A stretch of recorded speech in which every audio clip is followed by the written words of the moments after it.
ZAPO. Zábrná v podcastov. Počkaj, musím si stišiť hodinky, lebo mám tep teraz 160, lebo som v strese. Už si dlho nebol na obraze, čo? No to uver. Ja sa mi padla Wi-Fi, ty kokso. Kámo, tá nemôže padnúť, lebo tá... Neviem, či si to tam ale chytáš. Robil som dvere, tak zostala či padra. to keď malého, keď prebaluješ, takže si to potom prebehneš to... Na kávo minule som si dal na stehná a ja sú do krem. No som sa cítil hlúpo, lebo je 1 000 000 stupňov a bežal som do kopca a pribral som a šúchajú sa mi stehná o seba. No tak si zaparili. Tak sa mi strašne zaparili stehná. Ďakujem. Ja by som mal povedal jednu vec, že náš podcast sa dostáva do roviny, že v podstate neopúšťame región našich hostí, hej, že... Väčšinou zo Slovenska. Že si vyberáme vždy Dubničanov, ktorí sa narodia v Ilave, vieš. Áno, z posledných 2 to tak 2-krát bolo. Áno, mali sme tu Jura Majdana naposledy, no a teraz máme ďalšieho ilavského rodáka, ale teda akože sám musíš uznať, že keby bola v Dubnici pôrodnica, tak sa asi narodíš v Dubnici, hej. Asi áno, asi áno. Mali sme to ďalej. Nemáš úplne dôvod ísť, alebo teda mamina nemala dôvod ísť do Ilavy, no ale tak už to tak sú karty rozdané v Ilave a Dubnici. Ale teda sme veľmi radi, že máme ďalšieho ilavského rodáka z Dubnice. A nie je nik iný, než Tomino Tatar. Tak Tomino, vitaj. Ahojte, ďakujem za pozvanie. A tie vlasy máš jak Pickford. No tak ježiš, budem celý čas v akom to výraze. Ale tak to si urobil povedať, že vyzerá ako kokos. Počkaj, to mám napísané. Ešte zatiaľ ich ťahá, aj keď... Pozri. Ale Pickford, ježiš, to je meno, ktoré inak normálne tiež mám na neho nervy, a keď ho sledujem. To ver, som povedal manželke k tomu vtip, že on to musí mať strašne jednoduché, keď dojde do autobazáru. Vždy Pickford. To je ten joke, a to už je tu inside. Skočí šipku a nečaká, že asi tam. No, ale mali sme tu Reggieho, ktorý tesne po našom vlastne podcaste podpísal. Teba sme nestihli pred, ale sme veľmi radi, že teda hneď po. Začal by som asi tým, lebo však to je taká posledná udalosť. Vracia sa do Jersey. Ja mám suseda inak, ktorý je z Jersey. Áno, v Malženiciach si predstav. Narodil sa v Ilave, hej. Neviem, pochybujem, že sa narodil v Ilave, ale no, je originál z Jersey. A je jediný rodák z Jersey v Malženiciach, to asi nikto neprekvapí. Alebo učí angličtinu v Trnave na škole. No a on, keď boli doma u neho, u rodičov, asi pred 2 rokmi, tak mi donesol dres pre malého, pre syna Hischiera. Tak teraz má o dôvod navyše, keď tam pôjdu teraz znova v auguste, aby mi donesol tvoj dres. Ale vypredaný. Sold out, ale myslím si, že došijú. A to som chcel aj vo Vegas a tiež bol vypredaný. Som si musel kúpiť svoj. Si musel hodiť do oného, do automatu. Ale nakoniec si musel, hej. A ešte mi hovorí, máme tu posledný. A nemáte, dobre, tak si Marušiak mi napíšte. Marušinec. No, aké sú to pocity vrátiť sa do prostredia, ktoré poznáš, v podstate po jednej sezóne, kedy si bol v Colorade a v Seattli, že asi fajn, ne? Veľmi dobré. Keď sa späť na to pozerám, tak možno aj trochu ľutujem, že som vlastne odišiel, ale že som to vtedy nedoklepal vlastne s nimi, aby som ostal. Naozaj je to taký pocit, ako keby sa vraciam domov. A poznám všetkých, od spoluhráčov, ktorými som bol takisto v kontakte, aj počas toho, ako som vlastne pôsobil niekde inde, naozaj som mal veľmi blízko k ním. Či už sú to tréneri, alebo vlastne stav, ktorý pracuje na štadióne, takže naozaj za tie 2 roky som tam nabral veľmi veľa kamarátskych vzťahov, aj mimo hokeja, vlastne aj mimo štadióna, takže naozaj je to niekde, je to miesto, kde sa naozaj veľmi rád vrátim, aj s Veronikou naozaj mi tak príde, ako keby sa vrácam domov a mám z toho veľmi dobrý pocit. Super. Myslím si, že je dobré rozhodnutie, lebo ja som zachytil také kuvičie twitterové hlasy v slovenských odborných kruhoch, teda odborno-neodborných, lebo už ťa nevideli v NHL. Už všetci, že no, to NHL skončil, to aj preto ide na majstrovstvo, že to ja tak bude hrať v Európe, to je jedno. Pardubiciach. Ja už to počúvam 4 roky. V Amerike ma nechcú vidieť, ale tu áno. Čiže ja som rád, že si teda v NHL, lebo stále si môžem zapnúť ten teletext a čakať na tie modré písmenka tam, že Tatar dal gól, asistenciu a viac. No čiže Európa v žiadnom prípade ešte neprichádza do úvahy, hej? Tak, prečo by aj inak? No, samozrejme, však to no, neviem, akože... sugestívna otázka. tie ponuky vlastne, ktoré mne už vlastne hovorili predminulý rok, ja neviem, teda kto to hovorí, alebo nechám to teda... on to povedal. Ale tak tie ponuky sú tam, čiže ja nemám najmenší dôvod vlastne sa sťahovať, naozaj chcem ostať v najlepšej lige na svete, čo najdlhšie, myslím si, že stále mám aj čo ponúknuť, asi preto aj ten záujem je. Chcel by som potiahnuť samozrejme čo najďalej, alebo čo najdlhšie, uvidíme všetko, ako sa bude cítiť telo. Na druhej strane, ja si stále myslím, že ešte ten vek nie je to nič strašné. A viac menej je to asi o tom, ako sa to telo cíti a musím si zabúchať na drevo, nemám žiadne zranenia. By som povedal v dobrom shape a možno tým štýlom, akým hrám ja vlastne ten hokej, tak nemal som naozaj vážne zranenie, takže cítim sa naozaj dobre. Mám stále na okolí vlastne, alebo trénujem furt vlastne s chalami, ktorí sú dosť mladší, takže si pripadám ako v ich veku. Aj si to naozaj užívam, proste ten hokej, je to radosť a vlastne tí spoluhráči už sa tak preklopilo, že vždycky, ak som býval najmladší, tak teraz som možno na tej druhej lodi, že patrím k tým starším a na druhej strane si to užívam, stále to vnímam, takisto vôbec by som sa nechcel radiť niekoho alebo nad niekoho kvôli veku. Takže ja som len veľmi rád, keď sa mladší chalani pripájajú a snažím sa im odozdať tie veci, ktoré som sa aj naučil vlastne v tom hokejovom svete. To úplne súhlasím, my sme skoro rovesníci, o nejaké 4 mesiace si starší, toto je už starý chren, ale presne, ak som vždy videl, že mi niekto povie, že si mladý, neviem čo, vo všetkých sférach, a teraz vlastne zistím, že existujú aj mladší ľudia, že oni sa rodili. A oni normálne, že ešte, aký na tam rodenie nemáš? Ty si taký bystrý človek. A niekto povie, že 2000 niečo. A ja, že jak 2000 niečo? To mi nevychádza. To čo je?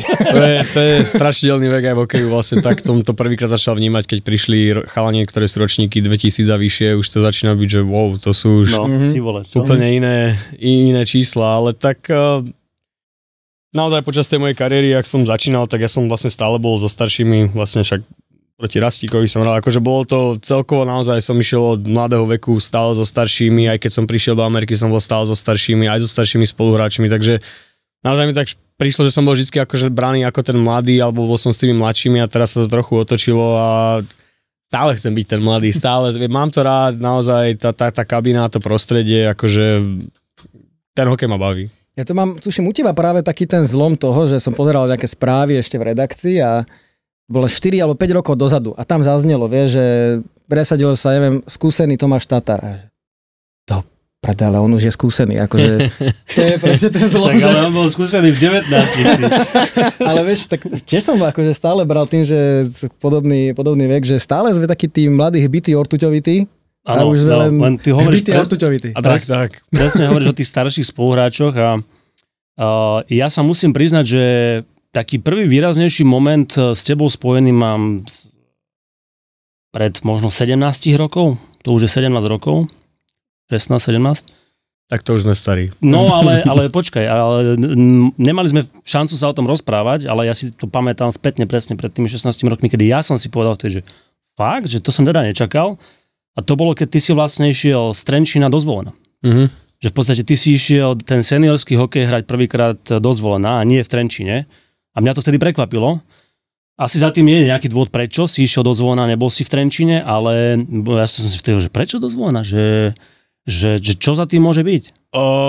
Akože mrzelo to trošku aj vnútri, lebo tak Trenčín samozrejme je o moc bližšie k Dubnici a bol by som doma. Ja si pamätám, že bratovi volal aj Pálko Demita, že akože čo vymýšľame, ale celá taká tá filozofia asi za tým bola, že celý ten čas, ako som bol, ja som vlastne v Trenčine nebol až tak dlho, ja som vlastne 3 roky dokopy, čo som tam prišiel hrať dorast a juniorku, tak za ten čas ja som nevidel žiadneho mladého hráča vlastne hrať v Trenčine za Ačko, proste nikto tam nedostával tú šancu a ja som napríklad tedy viedol juniorku vlastne v bodovaní aj v góloch a nedostal som ani, ja neviem, pozvánku na tréning, ani nič a proste pán Pivovarčí išiel vtedy do Zvolena ako generálny manažér a vlastne on mal tú filozofiu úplne inú, že by chcel dať šancu tým mladým hráčom, kde som vlastne do Zvolena prišiel vtedy v celkom mladom veku, bol tam Marek Ďaloga, Juro Valách, ja a naozaj nám povedal, že tú šancu dostane, mali sme tam trénera Miloša Holena, ktorý nám tú šancu dal a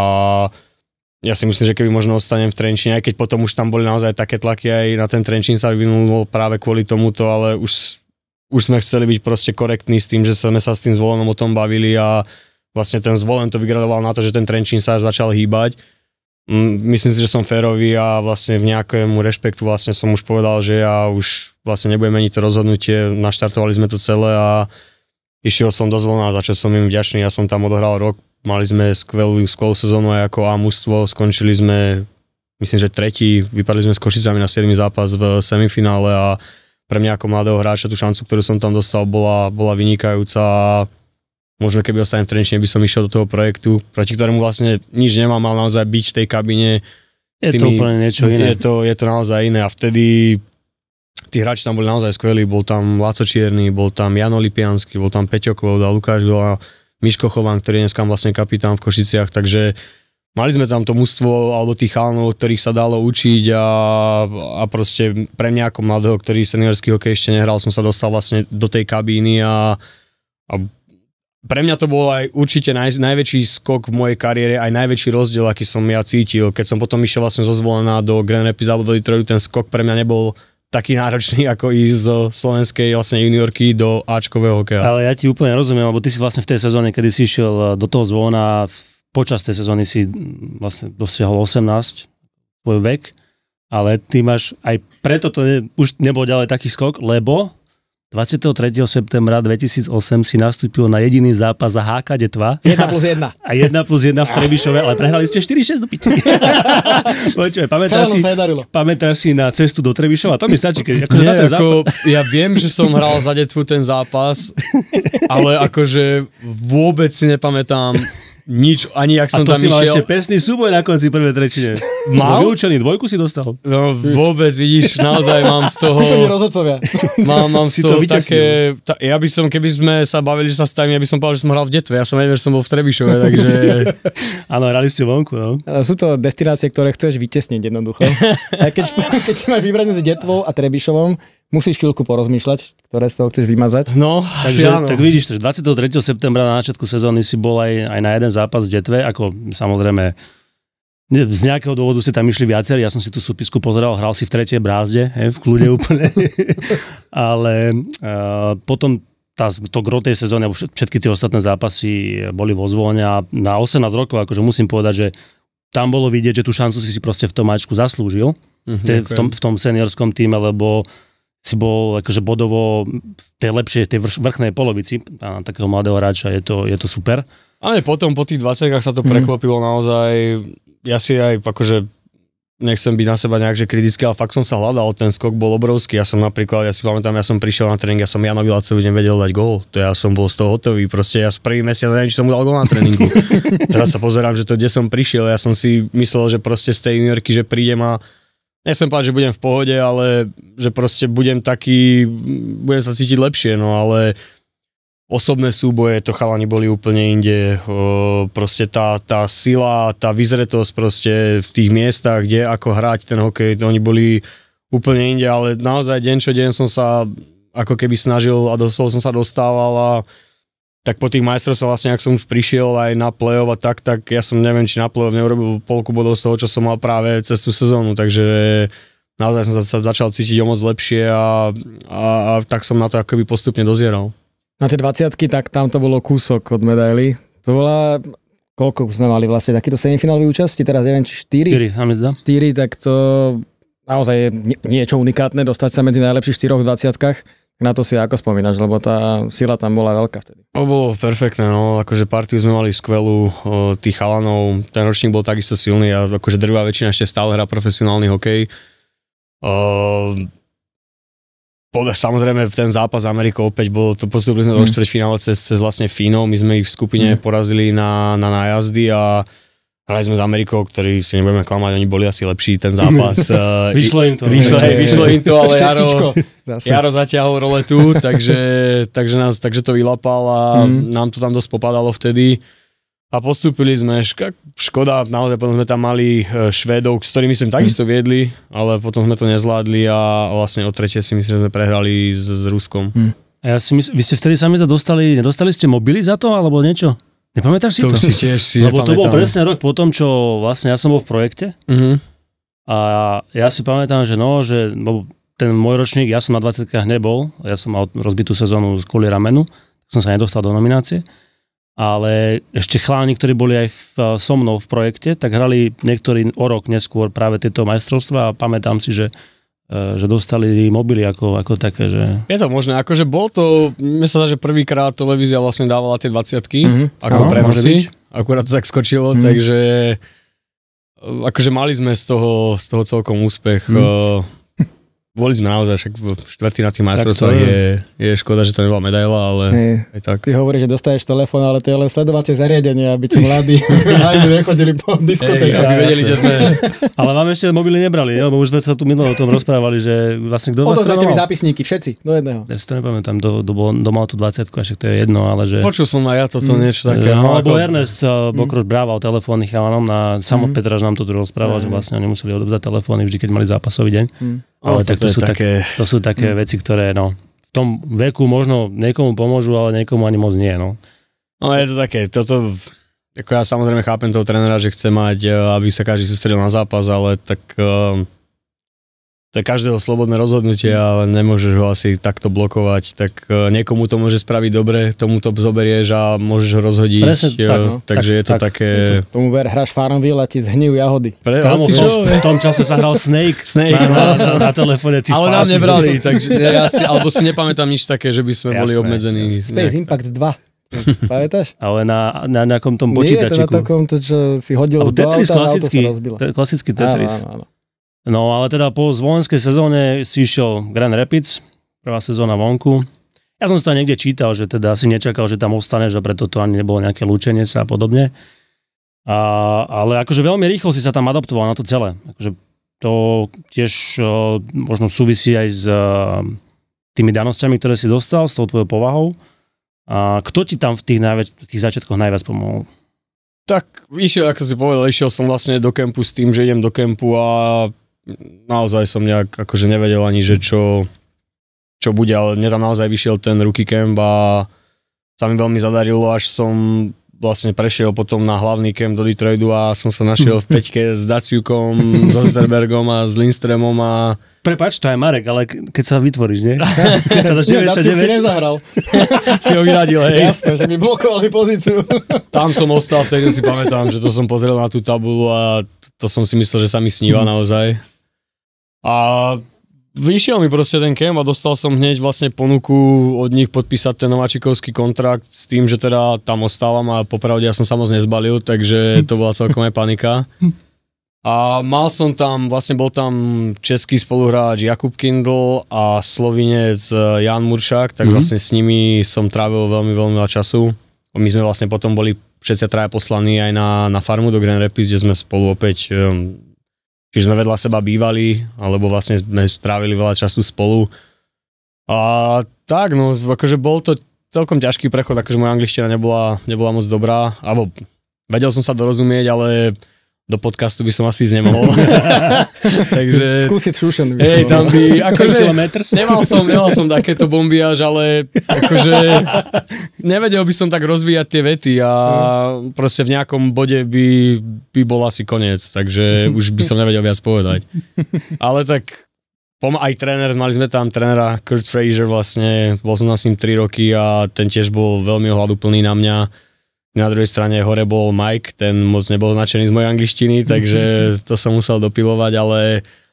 Mal si aj doučovanie, alebo si to bral ako, že len si navnímaval všetko? Tak, ja za 3 mesiace už to bolo fakt úplne... 3 mesiace, inak áno, to súhlasím, že 3 mesiace sú také, že... Proste sleduješ televíziu, si v kabíne, komunikuješ s ľuďmi, keď robíš nejaké bežné denné veci, takže naozaj sa to veľmi rýchlo nalepilo, ako som povedal, ja som ten základ mal, len proste rozvíjať tie vety a možno skloňovanie a tak možno zase trošku doplniť tú slovnú zásobu, ale nebolo to akože nič hrozné. Hlavne prestať sa hanbiť, rozprávať a tam si odkazaný, že musíš niečo povedať, asi nemôžeš byť... Ešte spoluhráči boli super, že im sa aj ľúbilo, keď som vedel zadreť proste absolútne nejaký nezmysel, ktorý akože slovosedovo absolútne nesedel, tak oni to mali veľmi radi, takže oni vlastne chceli, aby som rozprával zle, ani ma neopravovali nič, im sa to ľúbilo. Jasné. Ako hovorí klasik, big win for you, starts for another, maybe. To si bol... Počkaj, len ešte, dobre, však hral si vonku, hral si v Detroite a 2012-2013, to je posledný zápas, ktorý sme proti sebe odohrali, ja si ho pamätám. V Detroite? Hej. Alumni game. Nie, EŽHK 37 Havrani Piešťany proti HK Skalica 36. Tedy. A to bolo, neviem, či to dokonca nebol prvý zápas Piešťan v tej sezóne doma. Bol, no.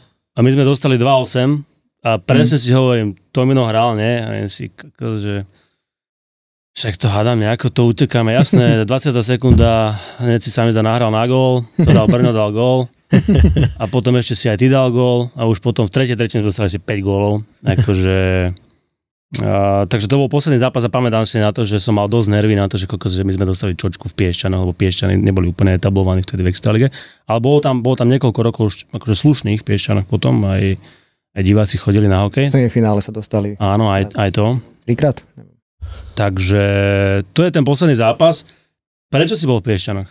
Chcel som byť čo najbližšie domov, neviem, Trenčín, aké tam boli opäť problémy, vlastne vybavoval to vtedy Peťo Neveríš a tie Piešťany boli taký boom, pán Lušňák to robil, myslím si, že veľmi dobre, akože naozaj, keď som tam prišiel, tak to mesto tým žilo, však to bolo vypredané, tak ten prvý zápas aj pamätám, ja som vlastne sa tešil, že si zahrám proti Žigovi, ale Žigo nenastúpil, neviem, či bol... Nebol na polovačku, to sa stáva.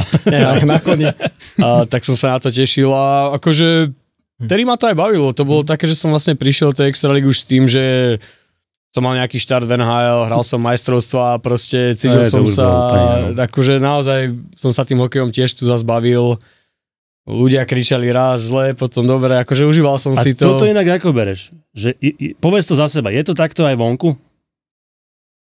Akože v Amerike sa trošku inak pozbudzuje a tá mentalita toho pozbudzovania nie je asi rovnaká, ale ako ja to na druhej strane chápem, tak keď niekto fandí tomu svojmu mužstvu a teraz poviem príklad, hral by si za Slován a ideš hrať do Košíc, asi si dobrého slova tam nevypočuješ, ale zase na druhej strane beriem to tak, že keby ideš možno reprezentovať, tak ten fanúšik tých Košíc alebo toho Slovánu by ti vedel vlastne v tom bode odpustiť a vlastne fandiť, lebo hráš za Slovensko.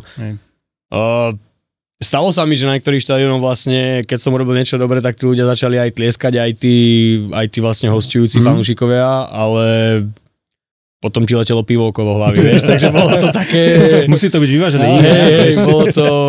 Bolo to také jak na hojdačke, ale tak ako som povedal, ja to chápem, naozaj chcú pozbudzovať svoj klub, išli tam vlastne na to, aby ich klub vyhral, hráš proti, takže...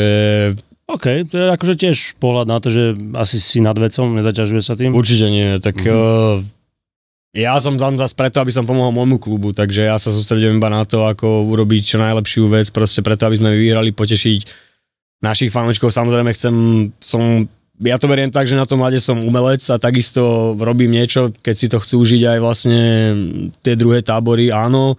Na druhej strane kričať po mne hocičo, aby ma rozhodili, ja to beriem, je to šport a preto je ten šport krásny. A to je podľa mňa len z frustrácie toho, že si nehral za ten ich tým. A môže to byť z časti pravda, že im robíš zle, lebo si taký dobrý, že ich vlastne... Že by ťa chceli vlastne v tom týme, to nie je to taký... Ale s týmto ešte súvisí taká jedna moja otázka, alebo sme to tu tiež častokrát rozoberali, a to sú sociálne siete a komentáre. Akože my sme taká tá generácia, ktorá prvý taký hokejový web bol Hokej.sk, ak si pamätáš, a tam začali, čo ja vnímam, komentáre ako prvé, hej, že a to som mal možno 17 rokov, kedy som si povedal, že to čítam naposledy, keď som hrával hokej, lebo už vtedy sa to nedalo, a to je skoro 20 rokov, že akú máš ty s tým skúsenosť, alebo či si sa tým niekedy zaťažoval, alebo vôbec si to neriešil nikdy? Nechcem povedať, že som to úplne ignoroval, alebo že som to nikdy nevidel. Poviem ti tak, že akože dúfam, že sa nikoho nedotknem. A ja nevidím ja nevidím proste seba, že by som niekde išiel napísať komentár. Ja to proste, ja si to neviem predstaviť, že čo vlastne idem kde komu písať, však ja neviem ani komu píšem a komu vlastne ukazujem ten môj názor. Tak keď budeme my teraz sedieť spolu na pive, tak si môžeme povedať hocičomu, lebo tak sa poznáme, chceš možno počuť ten iný názor, ale ja tomu celému vlastne nechápem. A teraz to je akože prvá nejaká taká vec, ktorej ja úplne nerozumiem. A druhá je, že proste ja už si, tam väčšinou mi príde, že ty tam skôr vidíš tú negativitu ako tú pozitivitu, lebo ten pozitívny človek, ktorý je nejak nastavený a vníma nejak svet, proste on tam nebude ti písať tie komenty, však na čo mu to je, akože čo čo z toho má? Ja neviem, akože že potešíš sám seba a ja neviem, ideš tam niečo, proste neviem, ja by som v živote niekomu nenapísal, okrem toho, samozrejme, koho poznám, keď som chcel niečomu povedať, alebo proste ho podpichnúť, ale proste neviem si úplne si neviem predstaviť cudziemu, ani nie, že športovcovi, hoci komu písať negatívny koment, tam keď sa mi to neľúbi, tak ho nebudem sledovať. A teraz ja si osobne neviem predstaviť nejak ani pozitívny mu tam písať, proste poviem príklad, Roger Federer pre mňa je absolútna ikona proste športu a no neviem si tam predstaviť mu tam napísať, že ty si hral krásne, to je radosť, alebo niečo také, proste nie som taký typ, ktorý by to robil a nevidím úplne za tým nemáš potrebu dať ten svoj názor do toho verejného priestoru. Nemusím. A akože aj neviem, za akým účelom by som to robil, lebo tak ja neviem, on si to asi aj tak nepozrie, takže ja vlastne neviem, komu to idem Môžeme to vyskúšať.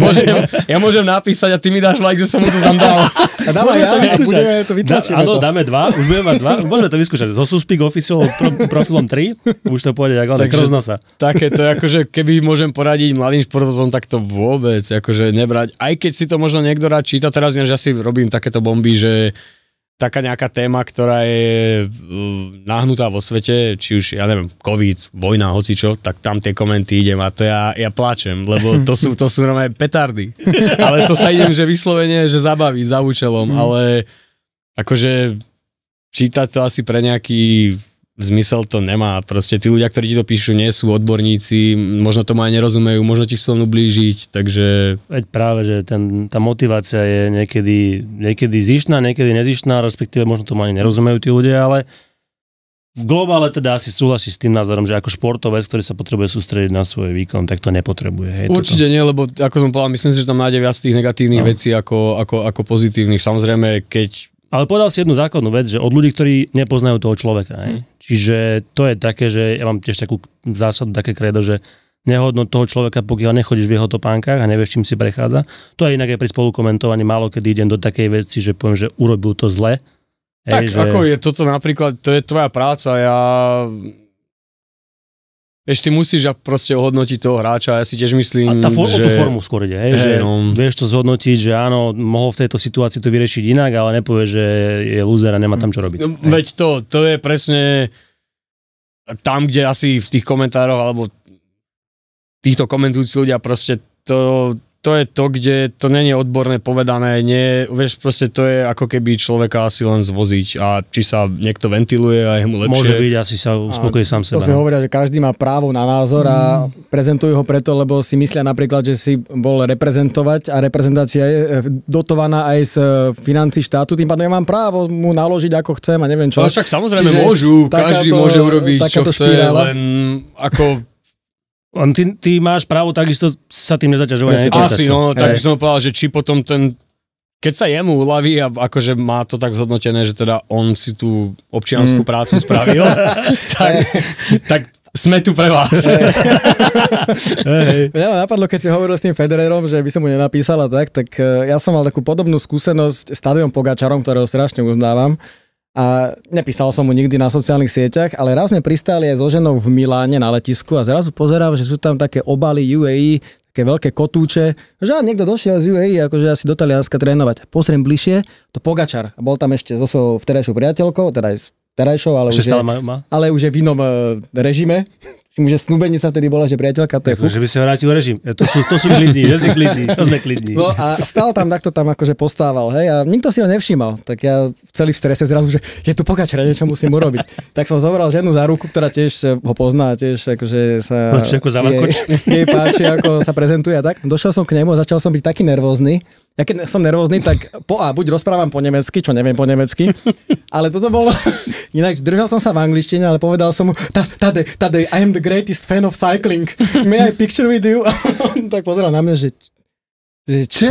No daj, rýchlo. Ale vidíš, akože s tým... Ja mohol som radšej napísať, by som si to ešte 3-krát rozmyslel, ako to naformulujem. Toto je akože celá záhada toho, že vlastne nech je hocikoľko tej negativity na vlastne internete, naozaj potom, keď stretneš vlastne ľudí, ktorí možno teda majú záujem, ako ty sa odfotiť, tak naozaj sa ti toto nestane, naozaj sú všetci milí a láskaví a vlastne chcú ťa povzbudiť, alebo ďakujú, že si vlastne či už išiel reprezentovať, alebo... Na tých majstrovstvách to je asi najviac vidieť. pýtal som sa to vlastne Andreja Goliana, keď sme ho mali, ako on, mladý chlapec, vnímal, povedzme teraz naposledy tú Ostravu, hej, že keď ste vychádzali prvýkrát na ľad, hej, však veď my, čo tam sme stáli, tak máš z toho zimomriavky, neviem, že akú, ty už si skúsenejší hráč, hej, že si tých situácií zažil viac, ale že tá najčerstvejšia, tá Ostrava, tie majstrovstvá sveta, že mal si zase taký ten moment, že wow, že je to niečo špeciálne, alebo... Tak tí ľudia, ktorí si našli vlastne tú cestu tam ísť a tú kulisu, ktorú vytvorili, bola úžasná. Akože ten slovenský, je to vidieť, že slovenský fanúšik má rád hokej a tí ľudia, ktorí tam boli, to bolo skvelé. Akože naozaj hrať, by som povedal, v domácom prostredí a proste hrať na takom fóre, kde sú naozaj tí ľudia v takom počte a vypredajú tú halu a ženú vás dopredu, je to naozaj... Je to perfektné, bolo to kúsok, ja som veľmi rád, že prišli a dúfam, že sa im ten hokej ľúbil a akože bola to paráda, to nechcem aj ja povedať, že by som, možno zimomriavky nie, ale proste je to cítiť, že... No zimomriavky sme stopli aj vtedy, lebo tam bolo také teplo, že to bolo teraz. No a čiže premostíme na to teplo, tiež sa ťa to musím opýtať, bolo tam teplo, hej? Nech to všetci pochopia, že bolo tam kurva teplo. Ale teplo nie, ani, akože to je, samozrejme, hrá sa lepšie, aj keď není, ale to, čo sa potom deje s tým ľadom, proste, keď ste akože viac menej technický hráč, to korčulujete dopredu a vy sa vlastne bojíte, že či ten puk ide s vami, či sa nepreskočí. A práve také tie maličkosti, kde už si myslíš, že vlastne ty vieš, čo máš s tým robiť, ty sa musíš báť, že nemáš pod kontrolou puk a ako je to náročné, samozrejme všetci majú rovnaké podmienky, takže to sa nikto nejde vyhovárať, ale tí ľudia vlastne prichádzajú o to, čo ten hokejista im môže ukázať viac s tým, že ten ľad keby bol perfektný, proste poviem príklad, my keď prídeme do Montrealu, to je radosť, to sa klže, proste ten ľad nie je pokazený, tam potom si môžete robiť, ako by som povedal, paradičky s tým a viete, že akú má ten puk, proste to je teplo, mne príde, že ten puk je zrazu ťažký, keď robíte protismenu, sa bojíte, že spadnete a stále ste v takej malej neistote. Čiže v Montreale je najlepší ľad, hej?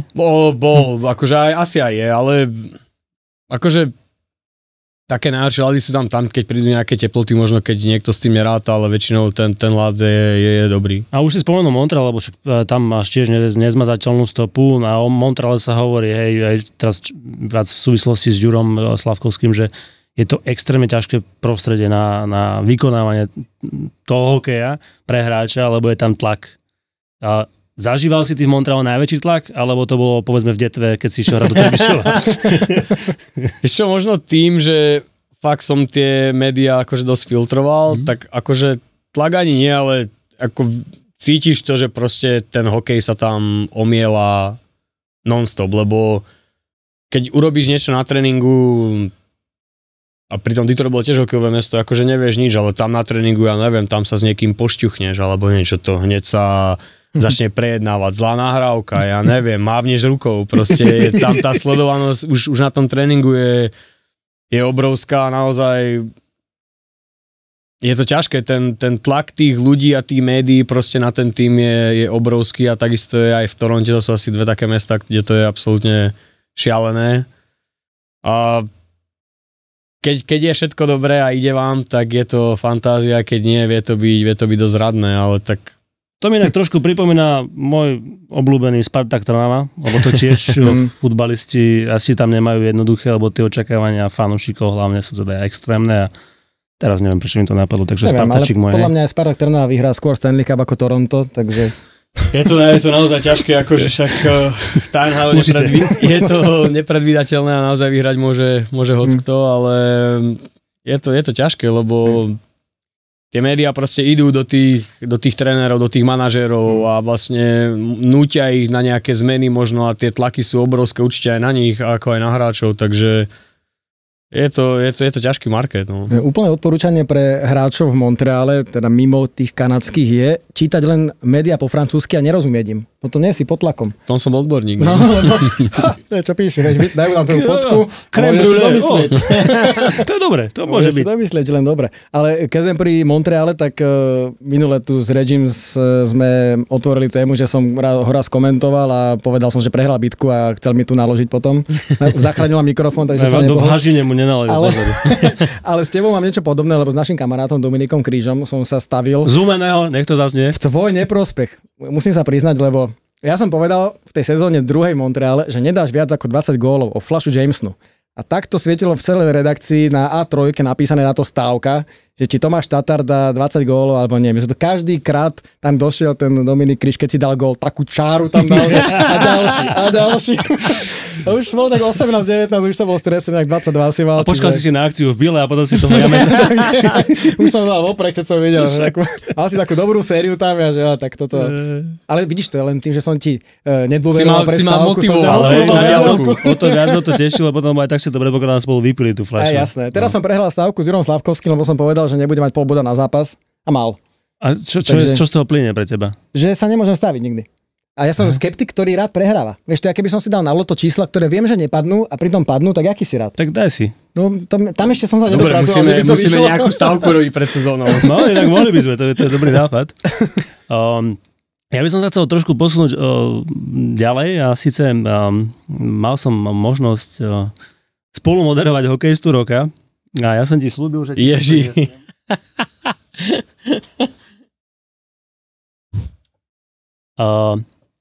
Už sa to všetko odovzdalo, nie? Išlo sa za chlebičkami a tak ďalej, keď ešte boli. To je pozvánka? Nie. A na tom stolčeku, kde som ja sedel, kde som mal ten svoj laptopík, teda vlastne tablet, tak bolo toto, nie? A čo to je? No, tak presne pozvánka, tak to zoberiem, pozriem sa. A však to je toto. A normálne to, čo v podstate mám pocit, že Šárky hlásil, že teda kto sa stal hokejistom roka, tak tam ostalo len tak úhorom. A ja som to tak zobral a hovorím si, že však možno pekná pamiatka pre teba, tak ti to teda oficiálne odovzdávam. Ale čo si o tomto všetko myslí Irena Bošanská? Môžeš to potom svojim deťom a vnúčatám ukazovať. Dúfam, že to nezabudem na gauči. A tak sa zase niekto nájde. Bol tam taký, nechcem povedať, že stres, ale však bolo toho veľa a to tam ušlo, akože však nemal som z toho ťažkú hlavu, ale viem, že si mi to strážil, keď si mi napísal, takže viem, že to bolo v dobrých rukách. Skoro rok som to mal v šuflíku a nemám teraz lepšiu príležitosť na to, ako ti to dať, takže si to môžeš odložiť. Tak, ďakujem. Si mohol pošetriť do ďalšieho roka, vieš, by si už nemusel mať novú obálku. Keďže zlé jazyky tvrdia, že by som znova mal participovať na tejto udalosti, tak možno, ak tam niečo také bude, ale tak možno sa tam aj uvidíme, dúfam teda. Uvidíme, že ako posielal asi tie pozvánky trošku neskôr, takže ja presne neviem ani, kedy je dátum, keď mám pravdu. Ja som za teba hlasoval vlastne. To som si napravil teraz. Vidíš to? Dobrá karma. Už si to vrátil naspäť zase. Ale fakt som hlasoval v tej ankete za teba za hokejistu roka. Fakt. A ty si z akej pozície? Aké pozície? Akože... Čo tu sme mohli hlasovať aj my v redakcii? Teda ale minulý rok. No vtedy, onehda, teraz nie už. Práve to teraz potrebujem nejaké konto, také tajné z hokej portálu. Zmen si meno. On mi volá, že povedz mi vtip. Tak ja minule rokovanie a on mi volá, povedz mi rýchlo vtip, lebo niekto odo mňa chce vtip. Tak som mu povedal dva už takto. Jeden, že vieš, prečo slimák nebeží? Lebo by mu viali oči. To si sa zasmial vtedy do telefónu. Toto je ten vtip, teda ten smiech, ktorý potrebuješ na tvoje vtipy. No ale ty si vybuchol, keď som mu povedal, že vieš, aký je to sex na mrazíka? To ešte teraz zasmieš. Zavrieš ženu na balkóne a jebeš na ňu. Prosím ťa, neurob to ve mužke, dobre? Zlákala, tam na balkón pôjdeme akurát. Však my chlapi vieme, čo si taký hrdina, keď to máš doma to isté. Ja tu viem, kedy mám vypnúť ten podcast, keď ho počúva. No, čiže toto je Mareková rubrika Vtipnejšie remizuje. Dobre, však. No, ja by som už asi uzavrel túto našu debatu príjemnú. Je tu teplo, jak v Ostrave. Inak áno. Ale... No, bolo mi už príjemnejšie. Aj sa mi zamokrili vlasy. Pickford. Ale ešte by som chcel jednu takú myšlienku dať, že podľa mňa veľa mladých hráčov by si malo brať príklad z teba, ako jednak ako funguješ s reprezentáciou, aký máš k tomu vzťah. Ale ako pracuješ na tom, aby si stále hral ten top hokej, lebo podľa mňa toto je taký, že odkaz, že neriešte ľudí, ktorí sa vyjadrujú k hokeju, nemajú úplný detail, neriešte tých, ktorí si myslia, ktorí pochybujú o tom, že ten alebo onen hráč má byť tam, kde má byť, lebo si živý príklad toho, že to takto proste není. A keď robíš dobrú robotu, keď na sebe pracuješ, tak ten hokej ti to vždy vráti. Takže takisto ako na týchto majstrovstvách, kde si bol jeden z našich najlepších top 3 hráčov, tak nech máš dobrú sezónu, nech ti to ten Šimon tam čapuje, ako ti to načapoval na majstrovstvách, nech vás a nech teba hokej baví. No a budeme veľmi radi, keď sa stretneme pri nejakej príležitosti, keď si napríklad zahráme tenis. Ale ešte predsa len jednu vec mám, teraz som si na to spomenul. Pamätáš si svadbu Andreja Mesaroša? No... Povedzme, že áno. Akože už to áno, bude 10 rokov budúci rok. Ale mám to dosť rozmazané celé. Nebolo to vôbec slabé. Tam sú asi také dve situácie, pamätám. Jeden, keď si donesol dres, mám pocit, Dacivka Andrejovmu otcovi. A druhý, keď sa nám stratil Rišo Pánik.